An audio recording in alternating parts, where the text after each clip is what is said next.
头仔现场是行政院的政务委员唐凤已经针对注意风社开放注文的系统，从今仔日开始，第9类甲第10类的民众会当去你顶头注文讲你想要注啥物款预风社，想要伫倒位注，这个部分民众会当做参考。再来在地地方放上头，咱来关心家己有一个马来西亚的大学生6月30大学毕业了后，因为伊就无是学生的身份啊，袂使伫台湾做线工。若是要继续留伫台湾，就要去找正式的工课。也毋过即马因为疫情的关系，工课实在是真好找。伊讲目前有真侪毕业的侨生拢有拄到即款问题。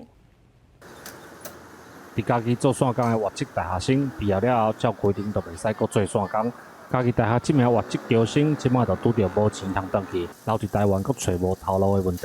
学校表示，毕业的侨生会当依法申请居留延期，如果有需要，会协助学生来办理。因为现在台湾也是3级的部分，所以我们在找工作的部分上也是会有困难，因为很多地方都没有在营业。伊是来自马来西亚的侨生，7年前来家己读大学，因为要做线工，大学期拢爱向劳动部申请。即马离开原本的工课，以前工课的店长就讲，即阵仔工课真正好找。因为它是属于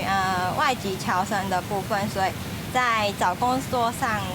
还蛮辛苦的。感觉因讲，目前因的国家疫情嘛真严重，要转去的交通、体检的费用拢爱家己来出。想要留伫台湾，即阵仔阁找无工课，有真侪毕业的侨生拢拄着这个问题，大家拢唔知影要安怎，干那会当期待疫情赶紧转好。